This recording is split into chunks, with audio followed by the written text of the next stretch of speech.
حدیث میں ایک واقعہ نقل کیا گیا ہے بنی اسرائیل کے ایک عابد و زاہد شخص کا، اور یہ حدیث علامہ جلال الدین سیوطی رحمۃ اللہ نے نقل کی ہے کہ بنی اسرائیل میں ایک بہت بڑا عابد و زاہد شخص تھا۔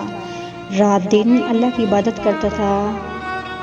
چونکہ صاحب عیال تھا، اس لیے کمانے کا بھی کچھ دھندا تھا۔ دکان کی صورت میں تھوڑی سی تجارت تھی، مگر اس کا دل اس سے الجھا تھا اور چاہتا تھا کہ یہ سب کچھ نہ ہو، بس ہر وقت عبادت ہی میں لگا رہوں۔ مگر سوچتا کہ بیوی بچوں کا کیا کریں۔ بہرحال ایک دن اسے جذبہ آیا اور ساری تجارت اور دولت کو اس نے بیوی بچوں کے نام کیا اور خود فارغ ہو گیا، اور سب سے رخصت ہو کر سمندر کے بیچ میں پہنچ گیا۔ وہاں ایک ٹیلہ تھا، اس پر ایک چھوٹی سی جھونپڑی باندھی کہ اب ہر وقت اس میں بیٹھ کر اللہ کی عبادت میں مصروف رہوں گا۔ ان مذاہب میں رہبانیت جائز تھی، یعنی ساری دنیا کو آدمی چھوڑ کر ایک کونے میں جا بیٹھے۔ اسلام نے اس کی اجازت نہیں دی۔ یہ شخص اپنے مذہب کے مطابق جا کر بیٹھ گیا، گویا اس نے بڑی بھاری عبادت کی۔ چونکہ مخلص تھا اور صاحب دل تھا، اس لیے اس سمندر کے بیچ والے ٹیلے پر جہاں نہ کوئی جہاز آ سکے اور نہ کوئی کشتی وغیرہ جا سکے، حق تعالیٰ نے وہاں اپنے فضل سے وہاں ایک میٹھا چشمہ جاری کر دیا۔ اسی پہاڑی پر ایک انار کا درخت اگا دیا۔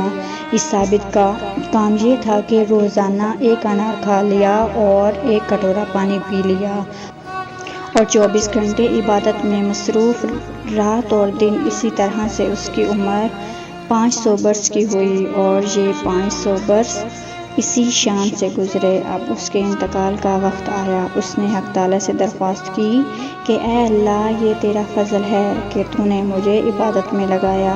اب میری خواہش ہے کہ مجھے سجدے کی حالت میں موت دیجیے تاکہ خاتمہ میرا عبادت کے اوپر ہو، اور دوسری درخواست یہ کی کہ سجدے کی حالت میں میرے بدن کو قیامت تک محفوظ رکھیں، نہ زمین کھائے اور نہ کیڑے مکوڑے کھائیں، تاکہ قیامت تک میں تیرا عبادت گزار بندہ ہی سمجھا جاؤں۔ الحق تعالیٰ نے اس کی دونوں دعائیں قبول فرمائیں۔ عین نماز کے اندر سجدے کی حالت میں انتقال ہوا، اور اس کا بدن محفوظ ہے۔ حضور صلی اللہ علیہ وآلہ وسلم فرماتے ہیں کہ آج تک محفوظ ہے، لیکن حق تعالیٰ نے اس ٹیلے کے اوپر بڑے بڑے گنجان درخت ایسے اگا دیے ہیں کہ وہاں تک جاتے ہوئے ہبت کھاتے ہیں، اس لیے وہاں کوئی نہیں جاتا ہے، مگر بدن آج تک محفوظ ہے اور قیامت تک محفوظ رہے گا۔ وہاں نہ کوئی جانور جاتا ہے اور نہ کوئی انسان جاتا ہے۔ اسی حالت میں حق تعالیٰ کے سامنے اس کی پیشی ہوگی۔ حق تعالیٰ ارشاد فرمائیں گے کہ اے بندے، میں نے اپنے فضل و کرم سے تجھے بخشا اور تجھے بڑے مقامات دیے، جنت میں جا کر آرام کرو۔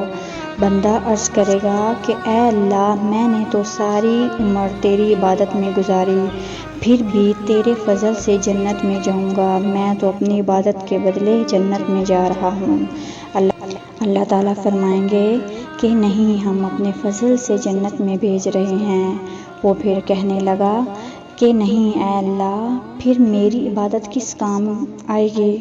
میں تو اپنی عبادت کے بدلے جنت میں جا رہا ہوں۔ تو حکم ہوگا کہ اسے جہنم کے قریب لے جا کر کھڑا کر دو، جہنم میں داخل نہ کرنا، اسے اتنی دور رکھو کہ جہنم کا راستہ وہاں سے 500 برس کا ہو۔ ملائکہ اسے لے جائیں گے اور لے جا کر کھڑا کر دیں گے۔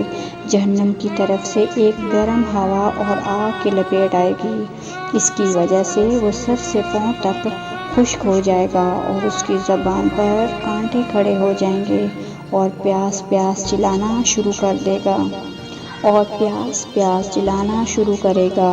اس وقت غیبی ہاتھ ظاہر ہوگا جس میں ٹھنڈے پانی کا ایک کٹورا ہوگا۔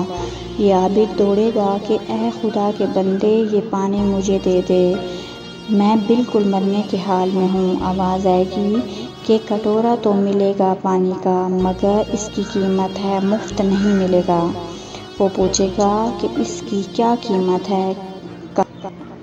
کہا جائے گا کہ جس نے خاص 500 برس کی عبادت کی ہو وہ اگر کوئی پیش کرے تو یہ کٹورا پانی کا اسے مل سکتا ہے۔ عابد کہنے لگا کہ میرے پاس ہے 500 برس کی عبادت، وہ اس عبادت کو پیش کر دے گا اور وہ کٹورا لے کر پانی پی لے گا تو کچھ جان میں جان آ جائے گی۔ حق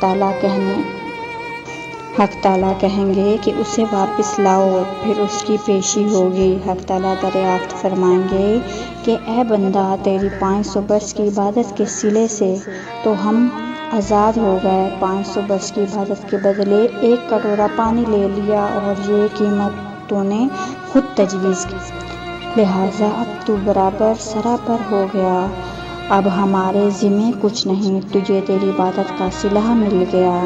اب وہ جو تم نے لاکھوں دانے انار کے کھائے ہیں، ایک ایک دانے کا حساب دے دے۔ اس کے بدلے میں کتنی نمازیں پڑھی ہیں، کتنے سجدے کیے ہیں اور جو ہزاروں کٹورے پانی کے پیے ہیں، ایک ایک قطرے کا حساب دے دے۔ اس پانی کے بدلے کتنی عبادتیں کی ہیں اور وہ جو ٹھنڈا سانس لیتا تھا جس سے زندگی قائم تھی، ایک ایک سانس کا حساب دے دے کہ اس کے بدلے میں کیا عبادتیں لے کر آیا ہے۔ اور وہ جو تیری آنکھوں میں نے روشنی دی تھی اور تار نگاہ سے ایک چیز کو دیکھتا تھا، ایک ایک تار نگاہ کا حساب دے دے کہ اس کے بدلے میں کتنی عبادتیں لے کر آیا ہے۔ 500 برس کی عبادت کا بدلہ تو 1 کٹورا پیالہ ہو گیا، اب جو دوسری نعمتیں استعمال کی ہیں ان کا حساب دے دے۔ یہ عابد ٹھہرا جائے گا اور کہے گا کہ بے شک اے اللہ، نجات آپ ہی کے فضل سے ہوگی، کسی کا عمل کسی کی نجات نہیں دلائے گا۔ حقیقت یہ ہے کہ اگر لاکھوں برس عبادت کرے گا تو وہ بھی ذریعہ نجات نہیں بن سکے گا جب تک کہ فضل خداوندی نہ ہو، اس لیے کہ وہ جو عبادت کرے گا اس کی طاقت کون دے گا؟ ظاہر بات ہے وہ طاقت بھی وہی دے گا، اور طاقت آنے کے بعد جو ارادہ دل میں ہوگا وہ ارادہ کون پیدا کرے گا؟ وہ بھی وہی پیدا کرے گا۔ پھر تو توفیق کون دے گا؟ وہ بھی وہی دے گا۔ پھر آپ نے کیا کیا؟ سب کچھ تو انہوں نے کرایا، ارادہ انہوں نے دیا، طاقت انہوں نے دی، توفیق انہوں نے دی، آپ نے صرف 4 سجدے کر لیے تو کیا کمال کیا؟ اور ان سجدوں میں بھی آپ نے جو حرکت کی اپنی طاقت سے، وہ طاقت بھی آپ کی ذاتی نہیں تھی، وہ بھی انہی کی دی ہوئی تھی۔ پہلے سے لے کر آخر تک کام تو سارا ان کا ہے۔ اور کہنے لگے آپ کے میں نے کیا ہے، اور پھر آپ نے اس پر نظر بلکہ شکر کا ہے